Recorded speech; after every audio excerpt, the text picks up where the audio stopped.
It's for an interest. Anyway. All right. So I have us on verse 14, page 431. Amanda, do you need the link or are you good? No, I'm good. I'll just listen. Okay. Firmly seated in Vrajasana, holding the ankles, one should squeeze the khanda close to the anus. The position of practice is Vajrasana. The left big toe lies over the right big toe. Heels are by the sides of the buttocks. Hands are on the knees. Perform Mula Bandha or Ashwini Mudra or both. When Mula Bandha is performed correctly, the muscles around the perennial body tighten. The perennial body is located exactly in the base of the khanda, so that when the contraction is performed, the base of the khanda is grasped and squeezed. Verse 115. In the position of Vajrasana, the yogi should move the kundalini. Having done Bhastrika Pranayama, the kundalini is soon aroused. First, Mula Bandha or Ashwini Mudra should be performed in Vajrasana or Siddhasana for males, or Siddhyona Asana females, with Kumbhanka to locate the base of the khanda within Muladhara chakra. This grasps the tail of the sleeping kundalini and excites her to move. Then Bhastrika Pranayama is practiced to activate her. Verse 116. Contracting the sun in Manipura, kundalini should be moved. Even if such a person should be on the verge of death, where is the need to fear death? This important sloka indicates the means to raise kundalini beyond the level of Manipura chakra. The sloka indicates the precise order in which the two important bandhas are to be applied. Firstly, Manipura should be contracted. This indicates that after Bhastrika Pranayama has been practiced and external breath retention, Bahar Kumbhaka, is maintained. Uddiyana Bandha should be performed. Then Kundalini should be moved in Muladhara chakra by Mula Bandha, as already described in the previous sloka. Practice of Uddiyana Bandha awakens the Sushumna passage as Manipura chakra by converging the vital and mental energies at the solar plexus. Then Kundalini can arise beyond this center. Various practices which purify Manipura chakra, such as Uddiyana and Nali, are pre-described in Hatha Yoga. These strengthen the solar plexus and increase vitality and longevity. They give strength and resilience to the body and radiance to the personality. There is no doubt that the dominating and shining qualities of the sun manifest in the individual who performs these practices daily. How is the universal fear of death overcome when this chakra is awakened by a yogi? To understand it, the tattvas, elements composing the universe, and the individual personality must be considered. The earth element governs Muladhara chakra, water governs Swatisthana, and fire Manipura. The chakras beyond Manipura are governed by air, ether, and mind. The human personality is a combination of these tattvas, from gross to subtle. Individual consciousness identifies a component of itself with each element. When consciousness has been withdrawn to Manipura, awareness and identification with the gross body has ceased, and so the need to fear death is also lost. Death is the eventual destiny of every physical body. A yogi accepts the dissolution of matter as the universal process of nature. However, consciousness is eternal, and thus the yogi, while in a body, seeks to realize and identify with that underlying consciousness by the process of tattva shuddhi, purification of the elements. Once Manipura is awakened, consciousness around the physical body is established, and the previously all-embracing fear of death evaporates like mist on the earth at sunrise. 117. By moving the kundalini fearlessly for an hour and a half, it is drawn into Sushumna and rises up a little. This sloka indicates that a sadhana specifically designed for the successful awakening of kundalini requires 1.5 hours of practice each day. The precise sadhana to be practiced has purposely not been designated, but from prior slokas, many indications have been given and practices have been indicated. The systematic technique remains to be given directly by the guru. Though Hatha Yoga is guaranteed to awaken kundalini when practiced under the given conditions, there is an even more powerful practice for those who are predominantly rajasic, and who should not force their minds directly into concentration. It is known as Kriya Yoga and is the combination of asanas, pranayama, mudras, and bandhas, which specifically introduce pratyahara. In examples, Siddhasana, Padmasana, Ujjayi Pranayama, Khechari, Shambhavi, Vajroli, and Yoni Mudras. Nasigara, Dristi, Uddiyana, Jalahara, Mula, and Maha Bandhas. Kriya Yoga is the ancient initiation and practice for which adequate preparation is required. A series of 20 or more Kriyas are learned and practiced sequentially in a daily rite or ritual until the conscious mind is completely absorbed and the great awakening manifests. There are 3 distinct phases in the practice of Kriya Yoga. The preliminary Kriya induce mental relaxation, pratyahara, sense withdrawal, and awakens Sushumna. The intermediate group of Kriyas directly arouse Kundalini and Sushumna, and the final 6 Kriyas absorb the mind in Dharana, concentration, and Dhyana, meditation. The total time for practice is 3 hours. Of this, the first hour induces sense withdrawal and mental relaxation. Subsequently, the actual raising and movement of Kundalini and Sushumna consumes 90 minutes as described in the sloka. Then the meditative experiences of expanded consciousness in the final Kriyas are arbitrarily limited to 30 minutes. The key point of the sloka is that Kundalini must be moved fearlessly. To awaken Kundalini requires tremendous faith and conviction, as well as a powerful and enlightened guru. Both must be present or nothing substantial will happen. In order to move Kundalini fearlessly, one must have total commitment to what one is practicing. It means that the aspirant is to go on with determination, one-pointedness, and conviction for the required period each day, without wavering or succumbing to the negative states of mind, which invariably arise to oppose the ongoing discipline of the daily yoga sadhana. This determination only comes when the practice has been received from a guru in whom you have developed a trust. If one to commence the practice of Kundalini yoga alone, without a guru's guidance, one's confidence in the technique one has desired to follow would definitely be found lacking after a short time. Even if one should succeed in arousing Kundalini, it is very difficult to integrate the experience and sustain the awakening. At a certain point, fear of one's sanity is overwhelming, and only the guru's form can dispel it. Therefore, to move Kundalini fearlessly, the aspirants must first be aware of who the guru is. Unflinching regularity in the practice is the absolute prerequisite. In the practice, if the practice lapses, everything is lost. To sustain this discipline for the required period in the midst of the distractions of modern life is extremely difficult. For this reason, it is usually easier to undertake the discipline of Kundalini sadhana in the environment of an ashram where external distractions are minimized, diet is simple and regulated, and guidance is at hand. It is interesting that Swat Marama indicated that 90 minutes is the prerequisite for Kundalini sadhana. Modern researchers have found that the alternating cycle of predominance of the breath between left and right nostrils and associated hemispherical dominance in the brain follows a cycle of 1.5 to 3 hours. This means that Sushumna Nadi is activated spontaneously once in this time period for a few minutes while the breath crosses from one nostril to the other. In that time, the flow of breath through both nostrils is balanced and both hemispheres are active and synchronized. Then the interconnecting bridge of nerve fibers between the two hemispheres, corpus callosum, become active. In mental or physical sickness, this cycle may be grossly disturbed, or preponderance of one nostril and its contralateral hemisphere may even extend for 8 to 12 hours before Sushumna is activated.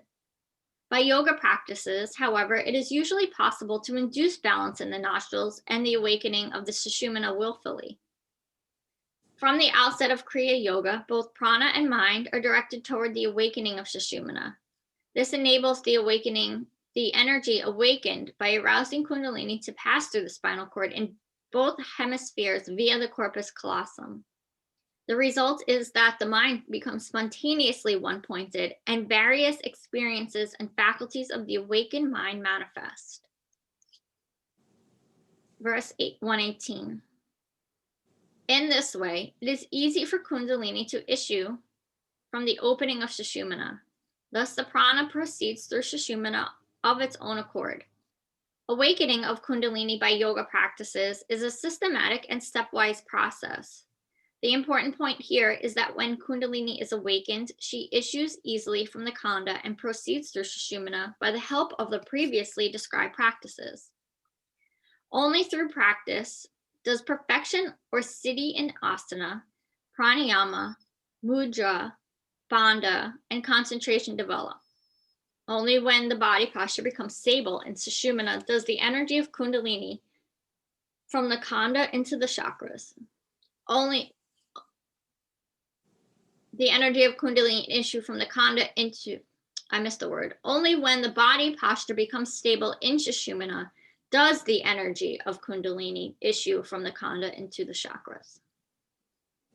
It has always been possible to involve Kundalini by unsystemic, drastic, and even tragic means. However, full and sustained awakening never occurs in this way. Herbs, drugs, and chemicals, sleep and food deprivation, and even intense and prolonged pain may give some glimpses, but these experiences are never sustained and cannot be directed or controlled. A treasure chamber may be forcefully plundered, but in exploding the door to the chamber prematurely and without adequate preparation, the treasure beyond may be damaged or lost forever. In order to issue forth easily and willingly from the Khanda into the chakras as permanent sources of power and bliss within the aspirant, the sleeping Kundalini must be patiently aroused by devotion to daily yogic sadhana. Verse 119. In that way, the sleeping Kundalini should be regularly moved. By her regular movement, the yogi is freed from disease. Regular practice at the appropriate time creates harmony in the body, mind, and likewise, irregular practice at the wrong time creates imbalance. By regular practice, pranic intensity is activated, and even if Kundalini does not rise up in Sushumna, the vital capacity of the nadis and chakras is nevertheless increased. The whole body system is activated. The immune system operates as a powerful army. The heart, lungs, stomach, and all the internal organs are strengthened. Muscles remain flexible. Each living cell becomes a vital source of energy. Even if you do not awaken Kundalini, these practices will at least bring optimal health and tranquility of mind. This sloka indicates that the benevolence of Kundalini is twofold. Firstly, if she is aroused and moved regularly, the supreme experience of awakening and spiritual illumination of the body is within reach. Swatmarama also indicates the secondary or subsidiary benefit from the practice and has foreseen that the therapeutic application will emerge. Radiant health and freedom from disease is a great boon which the practitioner of Kundalini Yoga possesses almost coincidentally. Freedom from disease is the very least of the benefits derived from Kundalini arousal. Millions of people in the world suffer from terrible and insidious diseases. They are pronounced incurable by medical science, despite powerful drugs and bolstered nutrition. The cause of these diseases remains elusive because although they are experienced in the physical body, the cause often does not lie there. They are due to imbalance and blockage of energy in the subtle body. Diminution of vitality and onset of disease in the different systems of the physical body is only the gross and inevitable manifestation. Good health is a particularly positive state of physical and mental vitality.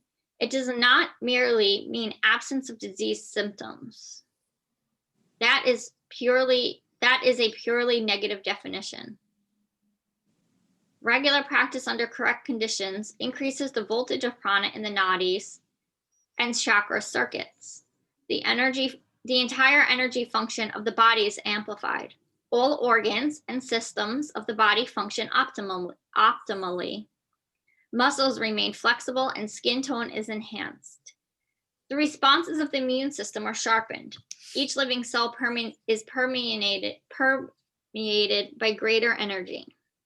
The radiance of health is an important byproduct of moving the Kundalini upward, but it is not the spiritual objective of the practice.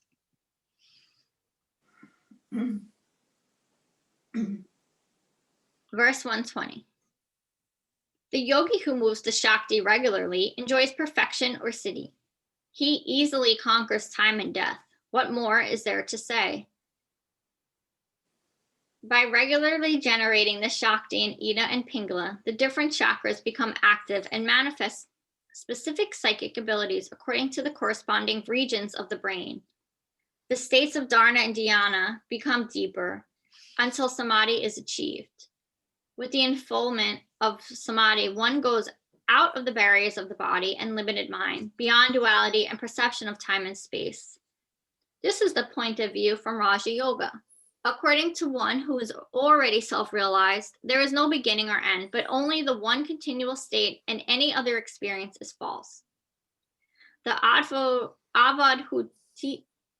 Avadhuta Gita states that I was not born, nor do I have death. I have no acts, good or evil. I am Brahman, stainless, without qualities. How can there be bondage or liberation? The whole universe shines undivided and unbroken. Oh, the Maya, the delusion, the imagination, and the non-duality, always not this, to both the formless and the formed. Only the absolute exists, transcending difference and non-duality. There is no state of liberation, no state of bondage, no state of virtue, no state of vice. There is no state of perfection and no state of destitution. Why do you, who are the identity in all, grieve in your heart? This is true for a self-realized Avadhuta, but we are far from that state of realization. We need to do something to awaken the higher brain centers, and it can only be achieved by generating a greater flow of energy. When the ultimate realization of man can be achieved through practice of Hatha Yoga, then what more is to be added? Our mundane perception of night and day is a biological process. They are not conditions of the soul. Death belongs to the physical body, but not to the inhabitant. The consciousness and energy. It is well known that the different hormones are released during the night and day, which affect our perception and bodily functions. The pituitary and pineal bodies are largely responsible for this, and the pineal reacts to the light and dark cycles. Just as a plant responds automatically to the light and dark cycles, so our body reacts. Experiments have shown that light enters the pineal gland and stimulates it. Modern science is considering how the presence of light within the brain is a mechanism to alter ordinary awareness. First, a state of consciousness to arise where the duality of day and night, pleasure and pain, life and death cease to exist. It means that the pineal body must undergo some type of change. How this change is to take place, yogis have experienced through Hatha Yoga, which illuminates the inner light. Now I'll pause there.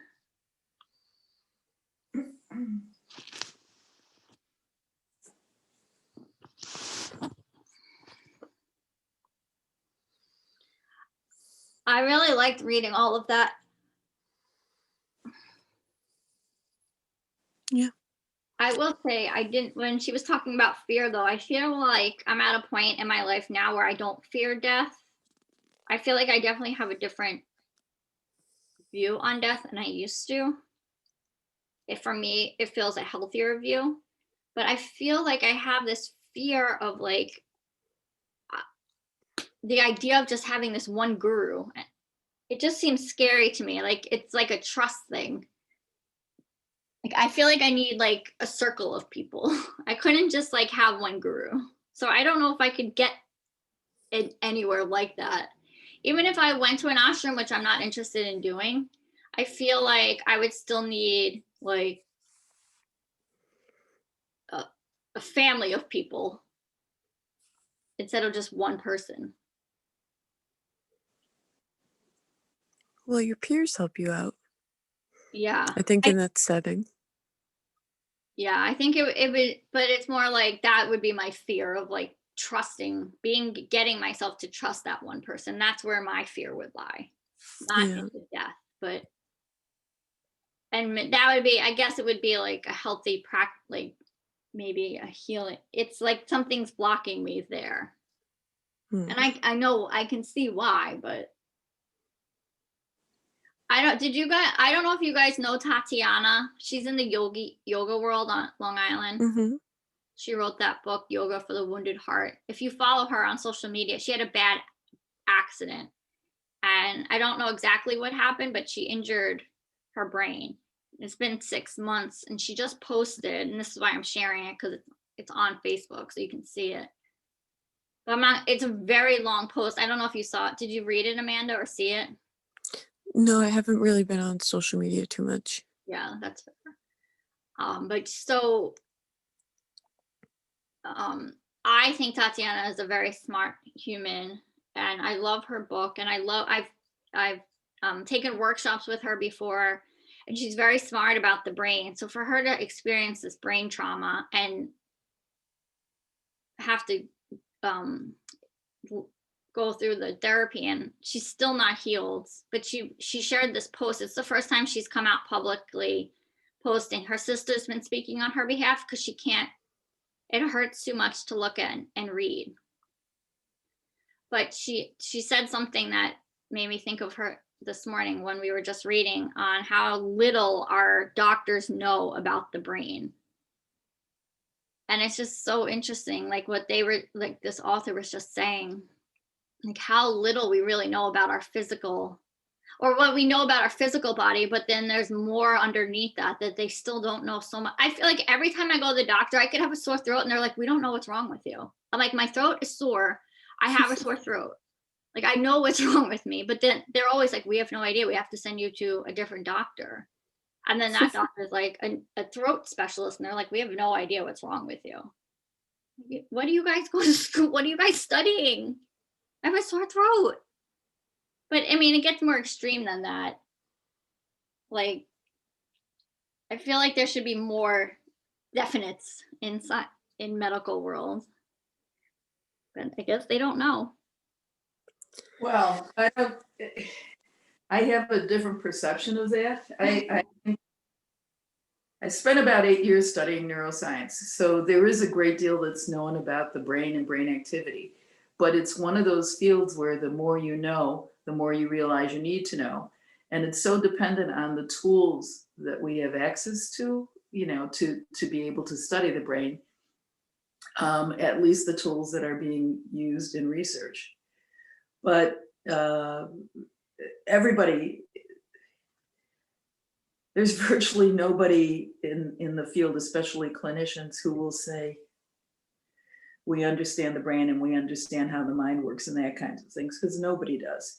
It's horribly complex, and there are so many complex interactions.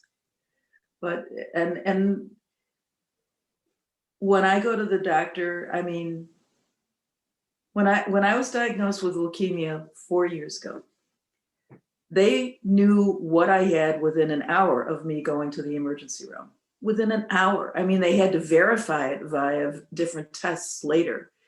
But just from the blood work, they knew what I had. So I feel like that clinicians often do understand what's going on, or at least they understand what the symptoms mean. But sometimes it's not so easy to understand. Or if you go into the doctor with a sore throat can come from 20,000 different causes, so many different causes.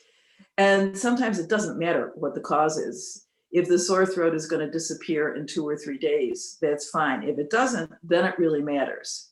But so I have a somewhat different perspective of this, and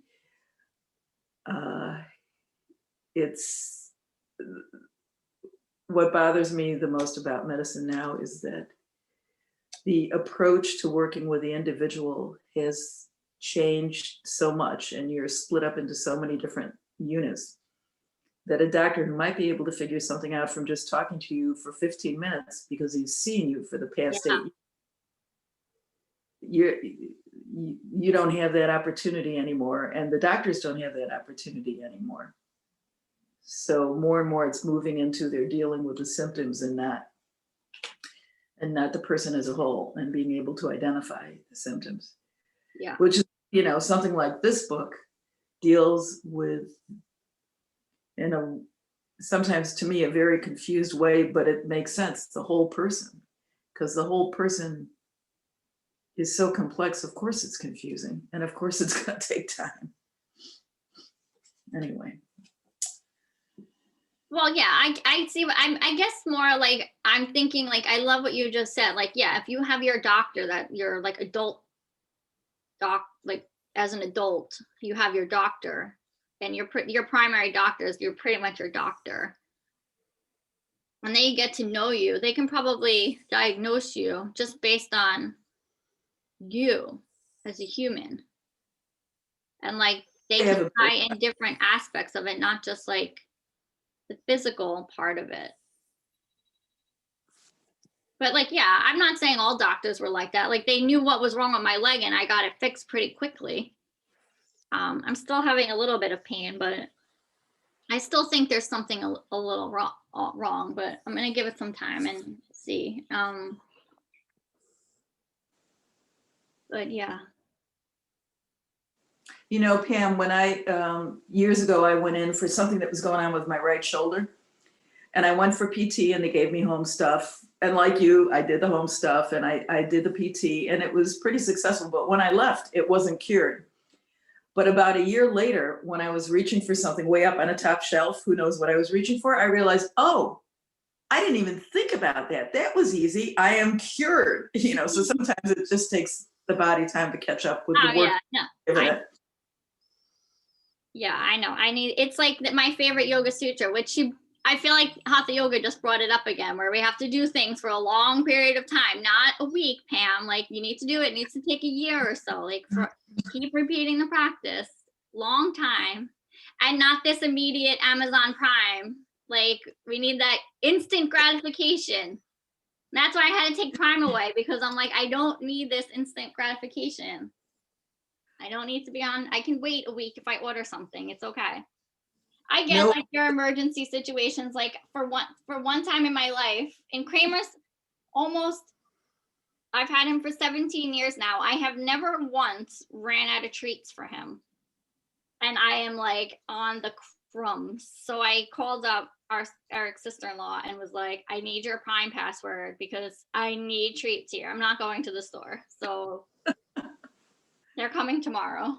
But even then, I ordered them, I think, on Saturday, and I'm like, I gotta wait till Tuesday?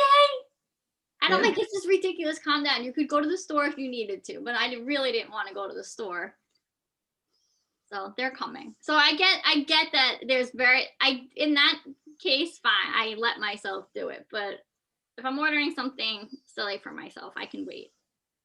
Well, Pam, you gave me something to think about, which is that there's no Amazon Prime for the body or the soul. No, there's no instant gratification. Although maybe there is. Like, just, there could be. Well, you know, vanilla ice cream for me is instant gratification. Yeah, like, it's almost immediate pain, you know. As well.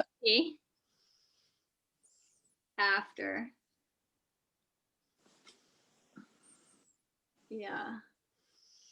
Like I know I have two friends that have had spinal cord injuries, and there's so little. I mean, they know a lot, but it's still so little. Like, and they're both, one of them is in like some sort of like, my brain can't think of the words today, like the training, like a trial thing.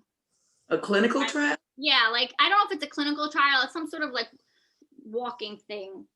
Rehabilitation? Yeah, he's definitely in rehab. I mean, this happened almost like 8 years ago, but yeah, he's like doing this stuff. He went to Kentucky or Kansas or something, and they're doing like testing with him and stuff. So Mhm. I don't really know exactly what it's called, but like they're using him as like a study person, I guess. Mhm. So, but it's also like gonna hopefully benefit him. He like blogs about it on Instagram, so it's kind of cool to watch. But yeah, I hope Tatiana can feel better and heal from whatever this. And maybe she was talking more about like not so much the brain, but like brain trauma. Maybe that's what they know little about. I don't know. All right, well, it's 8:10, so we can breathe. I did meditate on Saturday this week, and which I don't usually do. But I was excited and I wanted to do it yesterday, but I just got too lazy.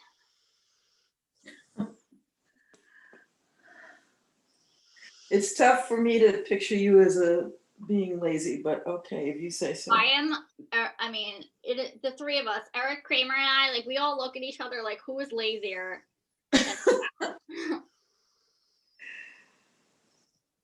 Okay. I woke up yesterday and went to the couch to take a nap. Yeah, you and my husband yesterday, boy, it was. But you know, some days are like that. Yeah. All right.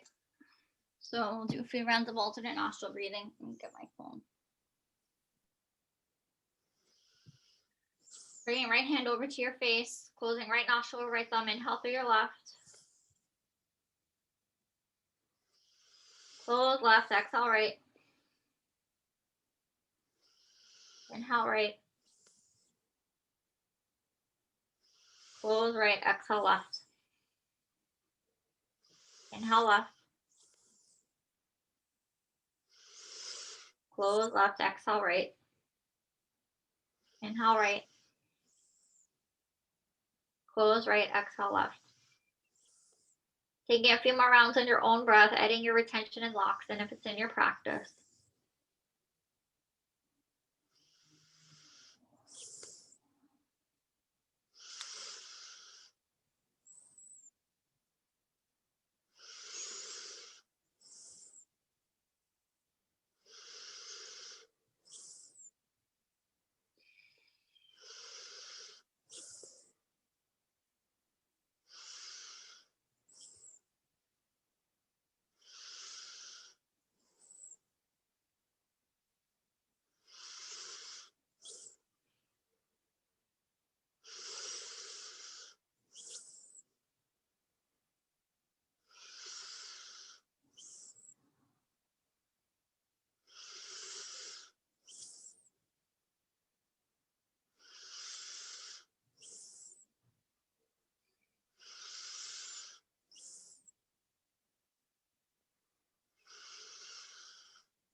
And then when you feel ready, you'll exhale out through the left nostril and move into your meditation. I'm going to set the timer, taking your time to finish.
bringing hymns to class.